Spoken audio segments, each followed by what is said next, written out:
আসসালামু আলাইকুম। ইউরোপের সংবাদে আপনাদের স্বাগত জানাচ্ছি আমি কাজী আমরিন। অর্থনৈতিক মন্দা সামাল দিতে ব্রিটিশ সরকার এবার বাজেট কাট করতে যাচ্ছে ব্রিটেনের সবচেয়ে স্পর্শকাতর সেক্টর চাইল্ড বেনিফিট সিস্টেমে। এই কাটের আওতায় ব্রিটেনের প্রায় 15% অবস্থাপন্ন পরিবারে চাইল্ড বেনিফিট দেওয়া বন্ধ করে বছরে প্রায় £2 বিলিয়ন সাশ্রয় করবেন সরকার। এ বিষয়ে আগামী মঙ্গলবার ব্রিটিশ পার্লামেন্টের হাউস অব কমন্সে একটি বিল উত্থাপন করতে যাচ্ছে ক্ষমতাসীন দল টরি পার্টি। রবিবার বিবিসিকে দেওয়া এক সাক্ষাৎকারে এ বিষয়ে ক্ষমতাসীন দলের পক্ষে নিজের মতামত তুলে ধরেছেন ব্রিটিশ প্রধানমন্ত্রী ডেভিড ক্যামেরুন। আরও বিস্তারিত দেখুন ডেস্ক রিপোর্টে। আবারও চাইল্ড বেনিফিট নিয়ে বর্তমান সরকারের পরিবর্তন আনা বিষয়ে ব্রিটিশ প্রধানমন্ত্রী ডেভিড ক্যামেরুন বলেছেন, ধনী পরিবারগুলো থেকে চাইল্ড বেনিফিট তুলে নেওয়ার সিদ্ধান্ত ব্রিটেনের জনগণের জন্য একটি সঠিক পদক্ষেপ হবে। কারণ এই সিস্টেমের আওতায় শুধুমাত্র যেসব পরিবারের আয় বছরে £50,000 বেশি তারা চাইল্ড বেনিফিটের কিছু অংশ হারাবেন, আর যাদের উপার্জন £60,000 উপরে তারা এই বেনিফিটের পুরোটাই হারাবেন।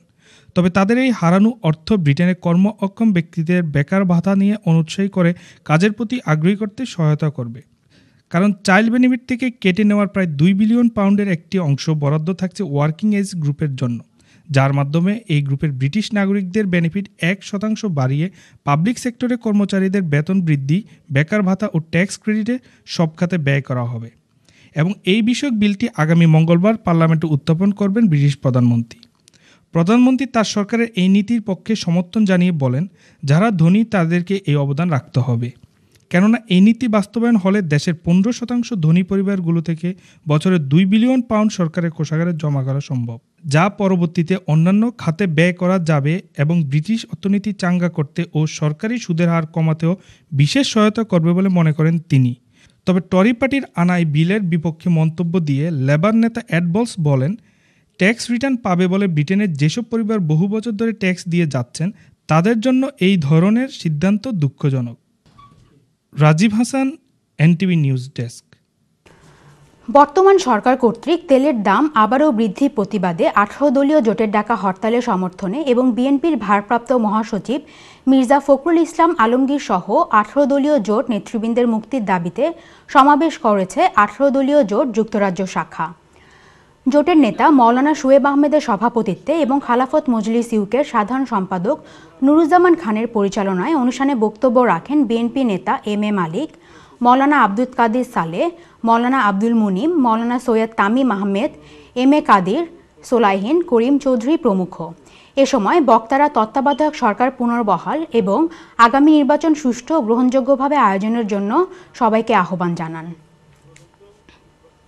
বালাগঞ্জ ওসমানীনগর সমিতির সভাপতি নির্বাচিত হওয়ায় নুরুল হক মিয়াকে সংবর্ধনা দিয়েছেন Bangladesh welfare association south east London শাখা।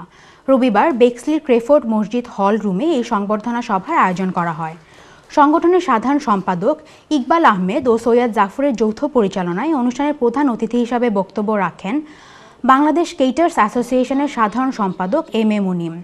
এ সময় তিনি বলেন, প্রবাসীরা বিদেশে থেকেও বাংলাদেশকে কতটুকু অন্তরে লালন করেন তার প্রমাণ মিলে এ ধরনের দাতব্য সংগঠনগুলোতে বাংলাদেশিদের স্বতঃস্ফূর্ত অংশগ্রহণ দেখে। কারণ নিজেদের কাজ ও পরিবারের পাশাপাশি শুধুমাত্র দেশের মানুষের উন্নয়নে এসব কাজ করেন প্রবাসীরা।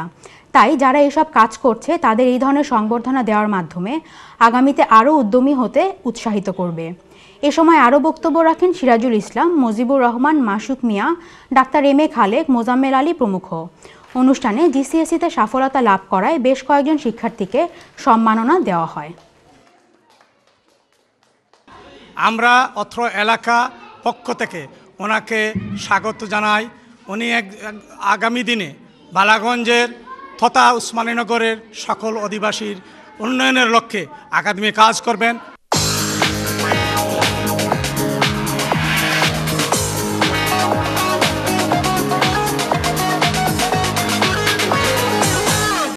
এবারে বাণিজ্য সংবাদ। মিডল্যান্ডসের মান্সফিল্ড বাঙালি মালিকানাধীন দি মিন্ট রেস্টুরেন্ট নিজেদের ঐতিহ্য ও খ্যাতি ধরে রেখে দিন দিন তাদের ব্যবসায়িক পরিধির প্রসার করছে। আমাদের মিডল্যান্ডস প্রতিনিধি ফারসু আহমেদ চৌধুরী জানান, সম্প্রতি মিডল্যান্ডসের সেরা রেস্টুরেন্ট হিসাবে অ্যাওয়ার্ড লাভ করা এই রেস্টুরেন্ট দীর্ঘদিন যাবৎ গ্রাহকদের চাহিদার কথা মাথায় রেখে বাংলাদেশি এবং ইন্ডিয়ান খাবার পরিবেশন করে আসছে।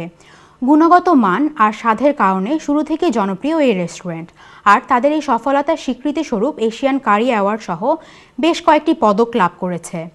রেস্টুরেন্টের স্বত্বাধিকারী ব্যবসায়ী ফয়সাল চৌধুরী ও কামাল চৌধুরী আমাদের প্রতিনিধিকে জানান, শুধুমাত্র গুণগত এবং সুস্বাদু খাবার নয়, পাশাপাশি উন্নত গ্রাহক সেবা এবং সৃজনশীল পরিবেশনের কারণেও গ্রাহকদের কাছে জনপ্রিয়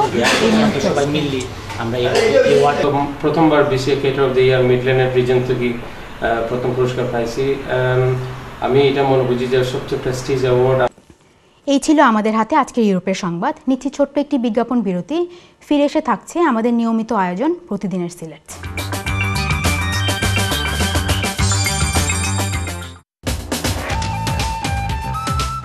এরপর দেখবেন প্রতিদিনের সিলেট।